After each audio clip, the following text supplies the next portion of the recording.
What's up? I'm Vin, and today I'm going through the August 2023 Algebra 1 Regents, and I'll leave a link to a copy of these questions in the description below. So now let's get started. Question 1, we have a cafe owner tracks the number of customers during business hours, and the graph below models the data. Based on the graph, the cafe owner saw a continual, and for choice 1, we have an increase in customers from 6 to 11. So if we look here from 6 to 11, this is not the answer choice because notice that the graph goes up, comes back down, and then goes up again. So it doesn't continuously increase. A continual increase would be if the graph just keeps going up between those two times. So choice 1 is out.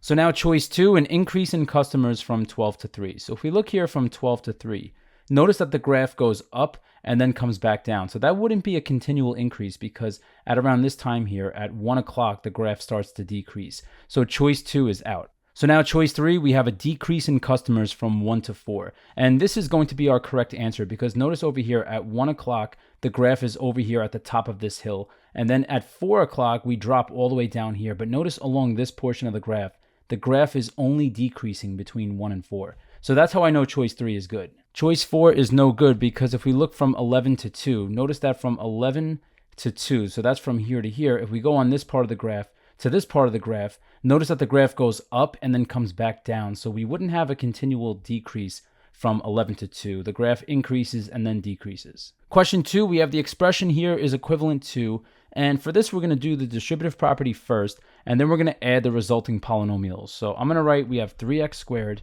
plus 4x minus 8, and then I'm going to distribute the 2. We have 2 times 11 is 22, and I'm going to write a plus 22 because I'm writing this in standard form underneath. So the constant is going to go at the end. We have 2 times negative 5x is negative 10x. So now we have this lined up nicely. We could just add these together. And we have negative 8 plus 22, and that's 14. So we have positive 14 underneath this. And then we have 4x minus 10x is negative 6x. And then underneath, we're going to have 3x squared. That's just going to carry down because there is no x squared term from this piece over here. So 3x squared is just going to carry down. And notice every answer choice started off with 3x squared anyway. So now we just look for what we have here, and we had 3x squared minus 6x plus 14, and that matches up with choice 3. Question 3, which point is a solution to y equals x to the third minus 2x? So for a question like this, we have to take these points that are in the form x comma y, and we have to see which one of them satisfies this equation. Now, we could do this by hand, but that's going to take a while. Like, let's say I wanted to try out choice 3. Choice 3 is saying when x is equal to 1, y is also equal to 1. But if I plug this into the equation, I would get y equals, or 1 equals, and then I would have x to the third, which would give us 1 to the third, minus 2 times x, and x is equal to 1 in choice 3's case.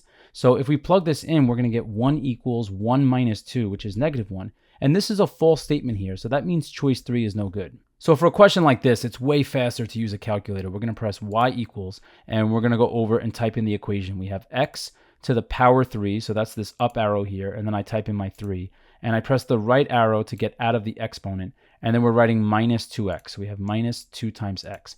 And for this question, I would go to the table, so I'm going to press second graph, and this gives me a table, but notice I need to know the values for x equals negative 3, x equals negative 2, x equals 1, and x equals 4. So I'm just going to scroll up a little bit just so I get all of the values at once. So now let's see which one of these points shows up in our table. So choice 1, when x is equal to negative 3, y is equal to negative 21. And notice when x is negative 3, y is negative 21. So we have a match. Choice 1 is our answer. But let's see, why are the other answer choices wrong? So choice 2, when x is negative 2, y should be equal to negative 4, but the y value we have here is 10, not negative 4. So 2 is out. We already eliminated 3 by hand, but notice when x is 1, y should be equal to negative 1, not positive 1. So 3 is still out. And choice 4, when x is equal to 4, y should be equal to 56, not 2. So 4 is out, definitely choice 1. Question 4, what is the value of x in this equation here? And first we'll do this algebraically. So if we're doing this algebraically, the first thing I would do is get rid of this plus 9. So we could do minus 9 on both sides.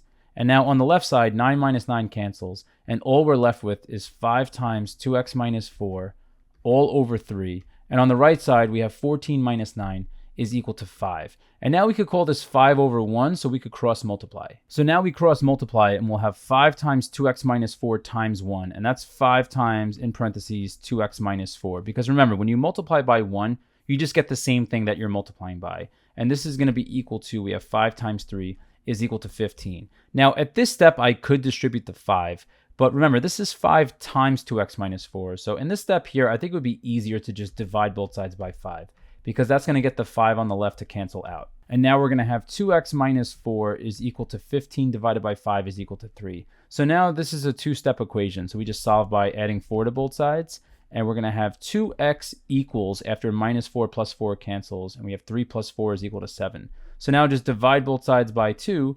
And if we do 7 divided by 2, that's equal to 3.5. And this is going to match up with choice 2.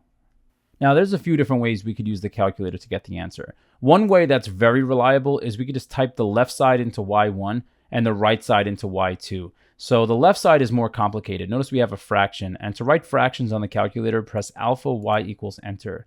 And we have this blank fraction here. And now just write 5 times, in parentheses, we have 2x minus 4. And I close the parentheses, and then in the denominator, we have a 3.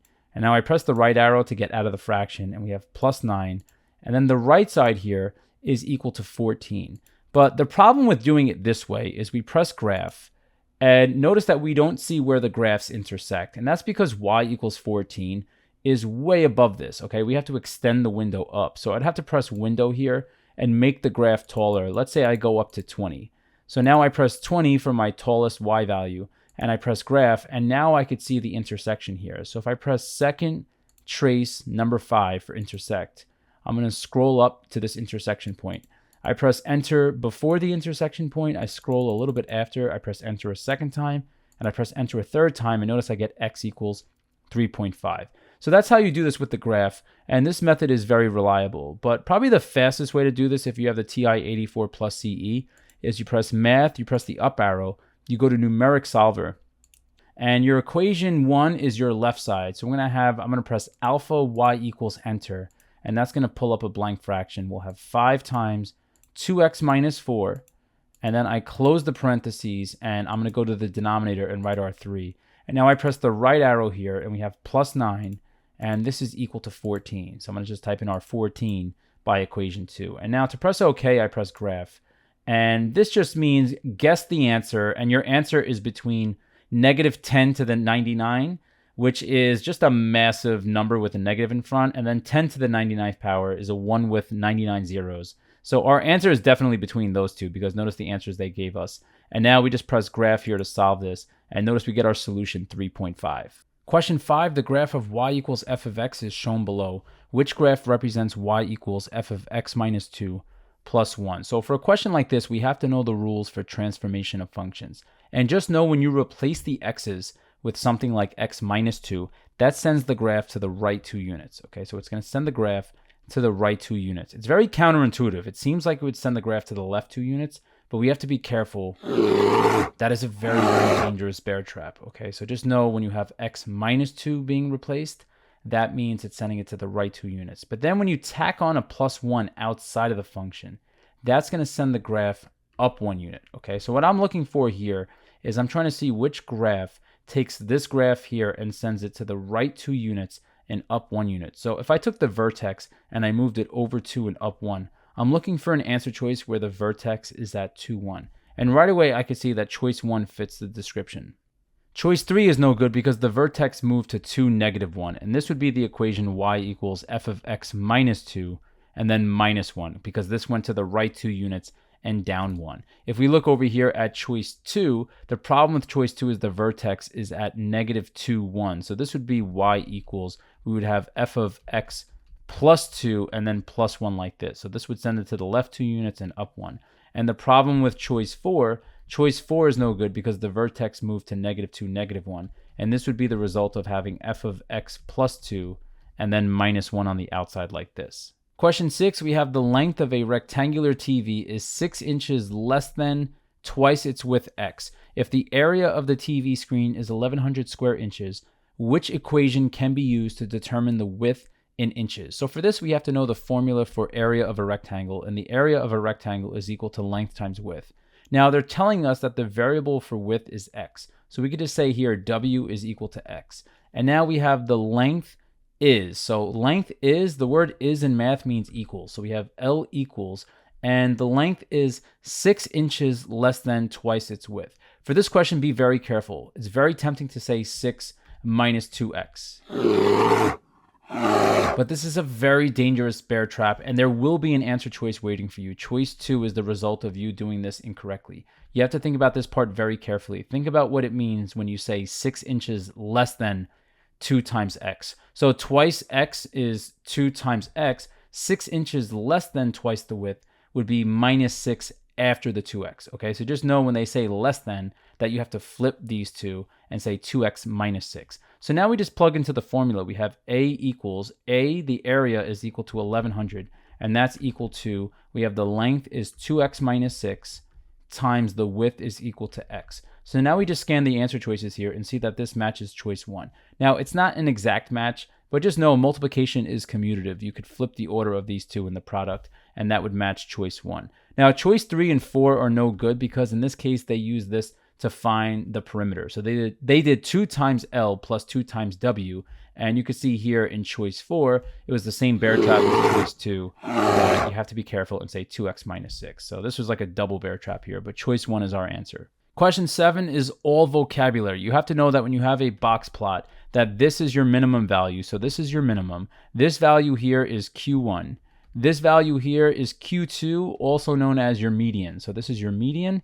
And then this value here is Q3. And then this value over here is your maximum. So when they ask you which represents the third quartile, you just have to look over here at Q3. And that lines up with 60, which matches choice 3. Question 8, what is the product of 2x plus 7 and x minus 3? So we're just going to multiply these two binomials together, and we're using the distributive property. So first we're going to distribute the 2x. We have 2x times x is 2x squared, and then we're going to have 2x times negative 3 is negative 6x. So we're just doing 2 times negative 3 is negative 6, and then the x just tags along. And now we're going to distribute the 7. We have 7 times x is positive 7x, so I write plus 7x, and then I have 7 times negative 3 is negative 21.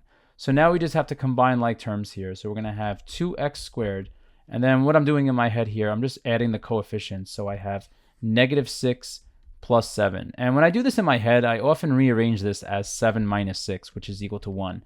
So that's how I know I'm going to get plus 1x, or just plus x, and then minus 21. So now we scan the answer choices here, and this matches up with choice 2. So now let's check our answer. We're going to go over to y equals, and we're going to clear this out. We have the product 2x plus 7. So let's type this in. We have 2x plus 7, and we're multiplying that by x minus 3.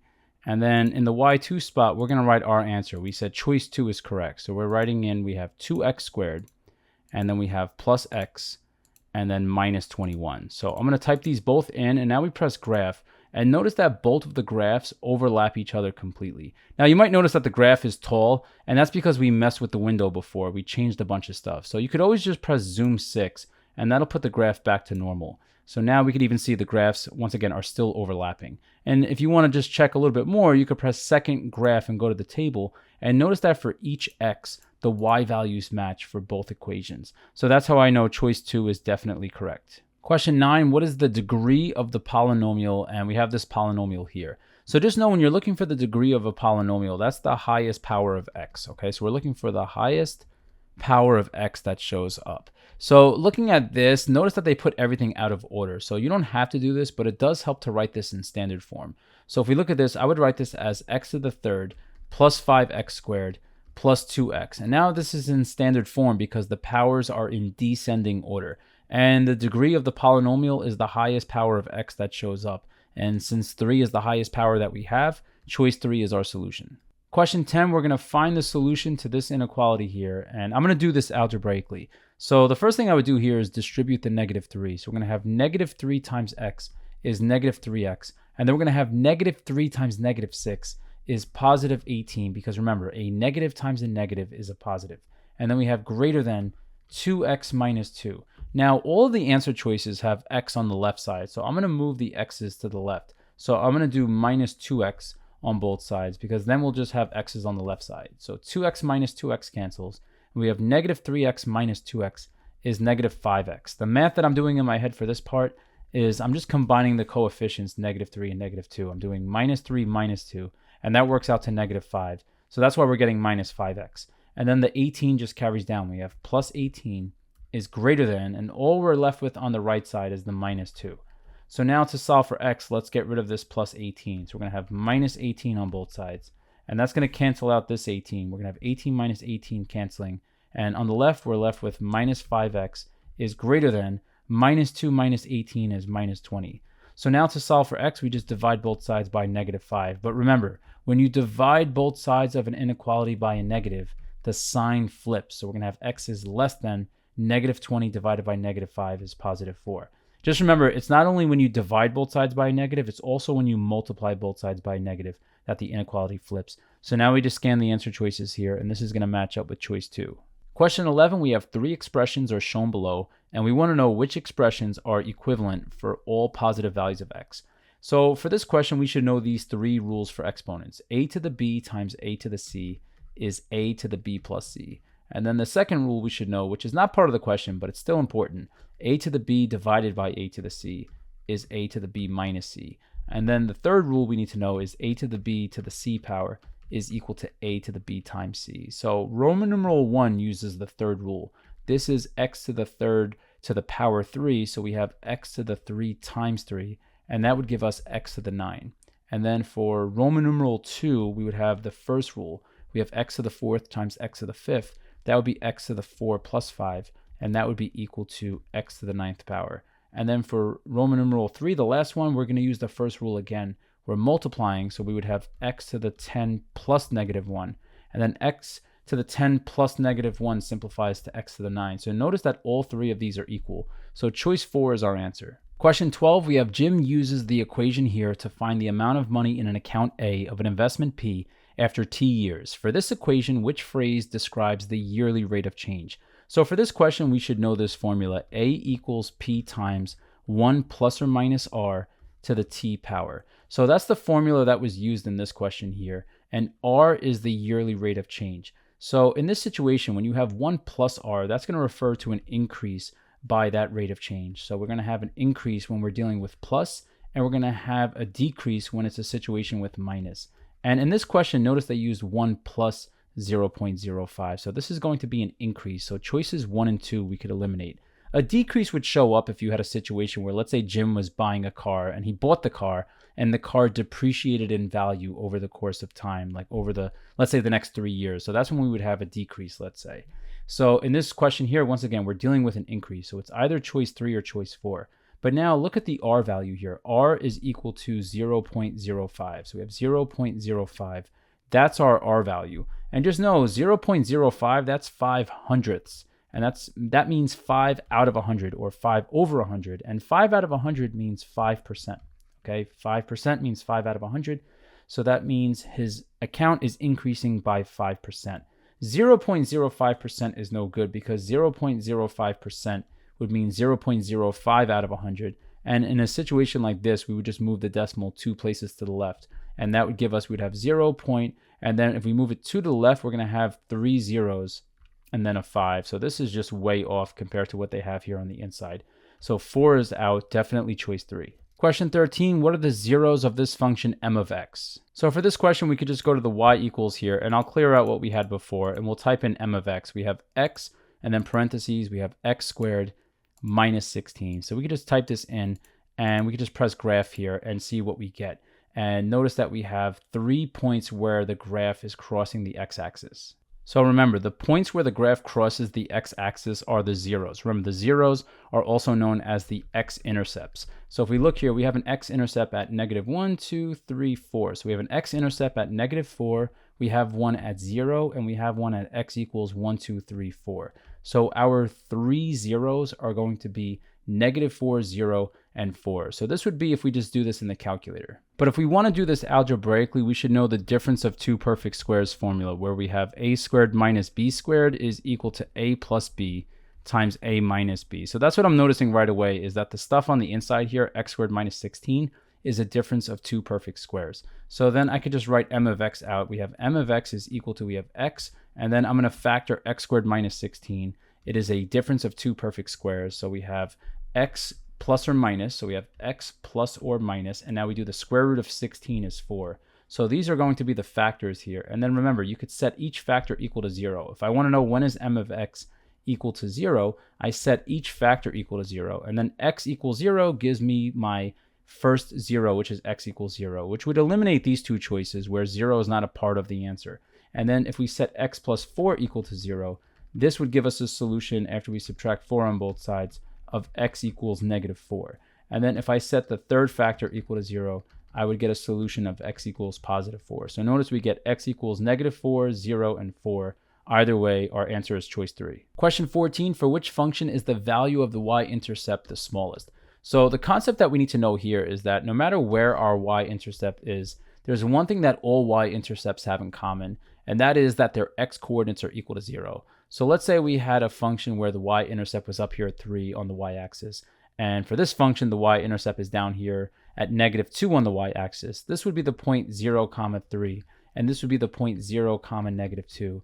And notice that their x values are both equal to 0. So the theme here is investigate what is happening at x equals 0. So for choice 1, when x is equal to 0, y is equal to 3. So we have a y-intercept at 0, 3. And then for choice 3, when x is equal to 0, the y value is 2. And notice we want the one that's smallest. So 2 beats 3 in this case, so choice 1 is out. And now for choice 2, we actually have to plug in x equals 0. So we'll get g of 0 is equal to absolute value of 0 plus 4. And 0 plus 4 will give us 4, because remember, the absolute value of 0 is 0. So now we have a y-intercept over here at 4, and 4 is bigger than 2, so choice 2 is eliminated. And now for choice 4, we have k of x equals 5 to the x power. So if we plug in x equals 0, we'll have k of 0 is equal to 5 to the 0 power. And just know when you raise a base like this, like 5 to the 0 power, or if I had, let's say, even like 2 to the 0, that's equal to 1. If I had 7 to the 0, that's equal to 1. 5 to the 0 is just going to be equal to 1. But notice we have a new winner here. 1 is smaller than 2. So choice 3 is eliminated. Choice 4 will give us a y-intercept that is the smallest. Question 15, the function is graphed on the set of axes below. What is a possible factorization of this function? So the big idea for this question that you need to know is that factors and roots have an opposite relationship. So what I would do first is find the roots. We have a root over here at x equals negative 1. That's one of our x-intercepts. And then we have another root at x equals 1, 2, 3. So we have another root over here.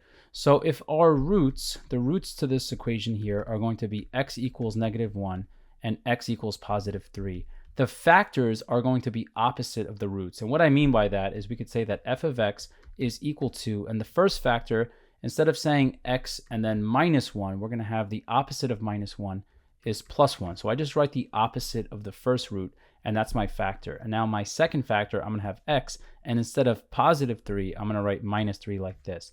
And I know this is going to check out, so right away I can see this is choice 2.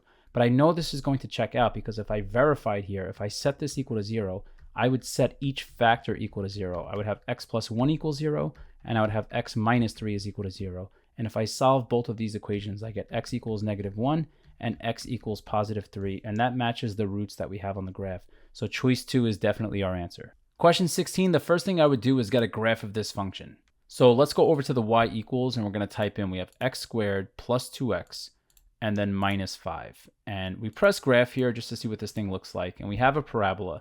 So we're trying to find the range, which is the set of all y values that are possible for this function. And notice that this type of parabola has a low point. It has a minimum. So if we want to be precise here, we could just go to the table and press second graph and see that our vertex, that the table turns here at negative 1, negative 6. So that's our vertex. If we had a wacky vertex, let's say there was a decimal involved, we could also do this, press second trace, and we have a minimum. So I'm going to press 3 for minimum. And I scroll to the left of the minimum, I press enter once. I scroll to the right, I press enter a second time, and then I press enter a third time. And notice that we get negative 1, negative 6. So remember, we're looking for the range of f of x, and the range refers to the possible y values. So we have to focus on the y values here. So the lowest point on the graph occurs at negative 1, negative 6. So that means the smallest y value on this parabola is at negative 6. So if we think about it, all of the y values on this curve are going to be greater than or equal to negative 6. We scan the answer choices here, and this is going to match up with choice 2. Now, we know that it's not going to be less than or equal to negative 6, because that would be if we had a parabola that was opening down this way. Then all of the y values would be under negative 6 or exactly at negative 1, negative 6. So that's how I know that choice 1 is no good. Now, I know that it's not choice 3 less than or equal to negative 1 because if we look here, less than or equal to -1, we have y values that are above -1. Like look at over here at this point here, we have a y value that goes up to 1, 2, 3, 4. So that's how I know this answer choice is no good. And then greater than or equal to -1 is a good answer choice, but we have y values that are smaller than -1. Notice here that our y-intercept, if we plug in 0, the function value at 0 hits the y-axis down here at -5. And -5 is not greater than or equal to -1. So that's why choice 4 is out. Definitely choice 2. Question 17, we have a table of values for 4 functions are shown below. Which table best represents an exponential function? So the concept that we need to know about exponential functions is that to get from one function value to the next, we are multiplying by the same amount. So now we go through the answer choices here, and if we look at f of x, I notice that the y value is going up by 1, so we're adding 1 to get to 7, and then to get from 7 to 10, we're adding 3. So in this case here, we're not multiplying by the same thing to get from this number to this number, and then to this number. So this answer choice is no good. If we look at choice G, this is no good because we're not multiplying by anything to get from 0 to -2, because no matter what we multiply 0 by, we would just get 0 again. So that's how I know this is no good. And if I even did a little sketch here, I could see that this is a quadratic looking function because we have 0, 0. We have a turning point between x equals 1 and x equals 2. So we're going from 1, -2 to 2, -2, back to 3, 0, and then up to 4, 4. So this is looking quadratic, this function. So g of x is no good. And then if we look at h of x, notice that the y values here, to get from 1 to 2, we multiply by 2. And then to get from 2 to 4, we multiply by 2. To get from 4 to 8, we do times 2. And to get from 8 to 16, we're doing times 2. So we are multiplying by 2 each time to get from one y value to the next. So choice 3 is looking good. If we had to challenge ourselves and go a step further here, we could just think, what would be the actual function that would capture this? And this is looking like 2 to the x power. So there's our exponential function. And this would give us all the values in this table. J of x is no good because if we look here, notice that the y values, we're adding 3 each time. So this would be a linear function because as x increases by 1, the y values are increasing by the same amount. So we have a constant rate of change here. And when you have a constant rate of change, you have a linear function. So that's how we know, once again, that choice 4 is out. Definitely choice 3. Question 18, we should use a calculator. So let's go over to the y equals, and we're going to type in, we have x squared and then plus 3x. And because we're talking about function values in this question, we want to know which function values are equal. In this case, I would just go straight to the table. I'm going to press second graph, and notice that we care about what's going on at x equals 1, -1, 2, -2. So I'm going to scroll to make sure that I have all of those values included. We just need to have those x values included in our screenshot. So now let's use this table to see which statement here is true. So we have f of 1, so let's find f of 1. F of 1, when x is 1, y is equal to 4. So f of 1 is equal to 4.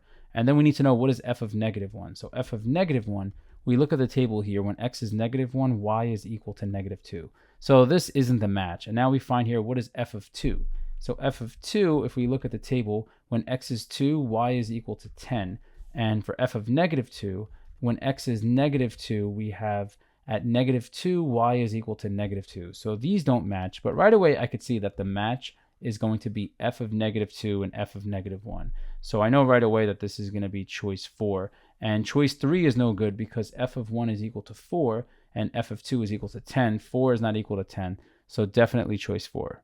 Question 19, Jack started a new fitness program, and the first day he did 10 push-ups, and the program required him to increase the number of push-ups each day by doing 9 less than twice the number from the previous day. Which recursive formula, and that's the $1 million phrase right there, correctly models Jack's new program, where n is the number of days and a sub n is the number of push-ups on the nth day. Now just know, if it's a recursive formula, right away what I'm thinking of is we're going to have a sub n equals, and at some point there's going to be an a sub n minus 1 term. And that's because when you have a recursive formula, it's defined by the stuff before, okay? It's defined by the previous term. So just looking at the answer choices here, I could eliminate choice 3 and choice 4 because there's no a sub n minus 1 term after a sub n. But choices 1 and 2 do have them. What's really cruel about choice 2 is that they double down on the same less than bear trap from before. Okay, know here that when they say 9 less than, we have to actually switch these two. And twice the number from the previous day, we have to be mindful that twice the number from the previous day is 2 times a sub n minus 1. and 9 less than that is minus 9 from that whole quantity. So that's why our general a sub n formula is going to be 2 times a sub n minus 1 minus 9. Remember, for this one here, 2 is tempting, but they didn't flip these as they were supposed to. So choice 1 is definitely correct. Question 20, which equation is equivalent to x squared minus 6x plus 4 equals 0? So for this question, we have to know how to complete the square. And the first thing that we have to make sure of is that the x squared term has a 1 in front, which it does. So we're starting off here, we have x squared minus 6x plus 4 is equal to 0. And we want to get the x squared and the x term by itself. So the first thing I would do here is subtract 4 on both sides. So now on the left side, 4 minus 4 cancels. We have x squared minus 6x. I'll leave a space, and now equals negative 4. And the idea behind completing the square is that we want to add a constant to both sides to make the left side a perfect square trinomial.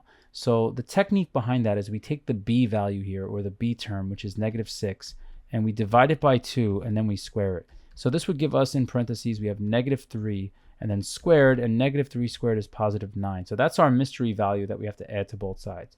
So we do plus 9 to both sides, and now the left side is a perfect square trinomial, because remember, when we have to factor this, we're looking for two numbers that have a sum of negative 6, and the two numbers also have to have a product of positive 9. So if we think about this, what two numbers fit that description? Well, the two numbers would match. The two numbers would be negative 3 and negative 3, because negative 3 plus negative 3 is negative 6, and if we did negative 3 times negative 3, that would give us positive 9. So that's going to tell us our factors. Our factors are going to be x minus 3 times x minus 3. And this is called a perfect square trinomial because the factors match.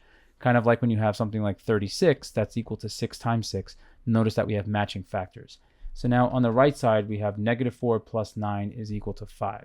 And now if we multiply x minus 3 times x minus 3, we're going to get x minus 3 squared is equal to 5. And if we scan the answer choices here, this is going to match up with choice 2. Now, one more thing. If you really don't like completing the square, you do have the option of expanding all of the answer choices. So if you took choice 2 and did x minus 3 squared, that's x minus 3 times x minus 3. And if we distribute, we get x times x is x squared. And then we have x times minus 3 is minus 3x. And then we distribute the negative 3. We get negative 3 times x is negative 3x. And negative 3 times negative 3 is positive 9. And this is equal to 5 in choice 2. So if we simplify this, now we have x squared. If we combine negative 3x minus 3x, we get minus 6x. And then we have plus 9 is equal to 5. And now if we try to match it to this equation, we would subtract 5 on both sides. So do minus 5 on both sides. And I'll just write this to the left. Now we have x squared minus 6x. 9 minus 5 is 4, so we get plus 4 is equal to 0. And notice that it matches what we started with. Question 21, what is the equation of the line that passes through the point 6, negative 3 and has a slope of negative 4/3? So for this question, there's a few different ways we could do this. We could use the formula y equals mx plus b and solve for the y-intercept. Or we could use this formula, and I prefer to use this next formula. We could use the formula y minus y1 equals m times x minus x1. This is the point slope form equation of a line. And the point that they give you is your x1, y1, and the slope that they give you is your m value. So we plug it into this formula here, and we're going to have y minus y1 is negative 3, but when I do y minus negative 3, that's going to change to plus 3. So I'll just write that all at once. We have y plus 3 equals, the m value here is negative 4/3, and we're multiplying that by x minus x1 is equal to 6. So now we're going to expand this on the right. We're going to distribute. So we're going to have negative 4/3 times x, and then we have negative 4/3 times negative 6 is going to be positive, and this I could just use a calculator for. So we go back to the main screen here, and I'm just going to press, we have negative 4/3, and when you're writing negatives, use this minus sign here. We have negative 4/3, and then we're multiplying that by negative 6. So I'm just going to write minus 6, and this product is going to work out to 8. So we have plus 8, and just know if we had to do this by hand, a negative times a negative is a positive. So we could just write 4/3 times 6. And if we multiply this here, we could just do 6 divided by 3 first is 2, and then 4 times 2 is equal to 8. So we get the same thing either way. And now we have y plus 3, but notice all of these answer choices say either 3y or negative 3y. So the first thing I would do here is get rid of that plus 3. So we would subtract 3 on both sides like this. And now 3 minus 3 cancels. We have y equals, and we have negative 4/3 x, and then 8 minus 3 is 5. And then I'm going to multiply both sides by 3. So I'm going to multiply everything here by 3, And this time around, we'll just do the work by hand. We have 3y is equal to, and if I do 3 times negative 4/3, 3 times negative 4/3, I'll write it out like this. The 3 over 3 would cancel, and we would be left with negative 4. So we have negative 4, and the x is still attached. So we have negative 4x, and then we have 3 times 5 is equal to 15. So we have plus 15. So I'm essentially just distributing this all the way across. Just know this notation is acceptable. You could put parentheses around your entire equation and write the number in front that you're multiplying both sides by. So now we're just looking for, we have 3y is equal to negative 4x plus 15, and that matches choice 1. Question 22, the function g of m represents the amount of gasoline consumed by a car traveling m miles. An appropriate domain for this function would be. Now, when you hear domain, you normally think of x values, but they used a different variable here. So the domain refers to the input values, which is the independent variable, which in this case is referring to the m miles. So we have to think about this in the context of the question. A car traveling m miles. So if a car is traveling m miles, it can't travel a negative amount of miles. It has to be a non-negative amount. So choices 1 and 2 are out. And now think about the integers versus the rational numbers. So the integers would include numbers like 7, 8, 9, and so on. Non-negative integers are basically positive whole numbers. Non-negative rational numbers, though, could include decimal values that terminate. So something like 7.5, 8.5, they do include whole numbers as well, but they also include terminating decimals. So now ask yourself, can a car travel 7.5 miles? Can it drive 7.5 miles? So yes, you can drive a fraction of a mile. So that's why choice 3 is out and choice 4 is our best option. Question 23, the table below shows the number of reported polio cases in Nigeria from 2006 to 2015. What is the average rate of change to the nearest hundredth of the number of reported polio cases per year in Nigeria from 2006 to 2013? So just know when you're looking for the average rate of change, you're basically just finding the slope between 2 points. Now, the fancy formula for average rate of change is f of b minus f of a over b minus a, and this is referring to when you have a function f of x and you're looking at the average rate of change between a and b. So you're basically finding the slope between these points here when you have the function f of x. Okay, so that's the idea behind the formula. But once again, when you're finding average rate of change, you're just finding the slope between 2 points. So you want to know, what is the slope of this line that connects these 2 points? So if we're going from 2006 to 2013, we're basically just finding the slope between these 2 points here. And remember, the units here are polio cases per year. So that's going to be our y. This is acting as our y, and this is acting as our x. So just think of this as finding the slope between the point 2006, 1129 and the point 2013, 53. Okay, so this is going to be our x1, y1, and this is going to be our x2, y2. And just think here, we're finding slope, which is y2 minus y1 over x2 minus x1. So once again, for average rate of change, this is the main formula that you do get for it, but just know that you're finding the slope between 2 points. So you could also use this formula here when they're giving you a table of values. So now let's plug these points into the formula. So I'm going to press alpha y equals enter to pull up a blank fraction. And we have y2, which is 53, minus y1, which is 1129. And we're dividing that by x2, which is 2013, minus x1 is 2006. So we just do the division here. We press enter. And notice that we get a fraction. And let's turn it into a decimal. We're going to press mode. And we're going to go down here to answer. And we're going to switch this from auto to decimal. So we press enter. We clear this. And now we just go back up to the fraction and press enter again. And now we get our decimal. Now we're rounding to the nearest hundredth. So we look over here at the hundredths place, we have a 1. And to the right is a 4. So we're going to round down. We're going to round down to negative 153.71. And this matches up with choice 4. Question 24, our last multiple choice question. We have Joe compared gas prices in England and New York State one day. In England, gas sold for 1.35 euros per liter and $1 equaled 0.622 euros. A correct way to figure out this cost in dollars per gallon is. So for this question, we have to know how to work with conversion factors. And the key is to focus on what unit do we want at the end. We want to convert this to dollars per gallon. So when you multiply by a conversion factor, what you want to happen is units to cancel out and for you to wind up with the unit that you want at the end. So we're starting off with all of these with 1.35 euros per liter. That's how they're all starting. But let's look at choice 1. if we multiply by these conversion factors, notice that we have euros over euros. And anytime you have matching units on top and bottom, they cancel out. So euros cancels, liters cancels. And if we look at what are we left with? We're left with dollars per gallon. And notice that matches what we need. So right away, I could see choice 1 is our answer. Now let's look at the remaining answer choices to see why they're no good. So choice 2, euros over euros cancels, but see what we have here.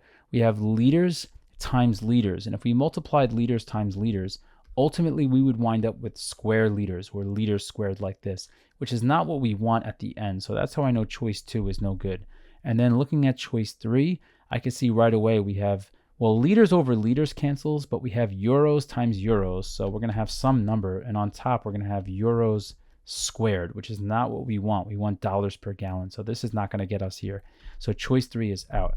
And then for this answer choice, this is like probably the worst one because nothing is canceling out, it looks like. We have liters times liters on bottom is square liters. There's going to be a dollar sign next to it too.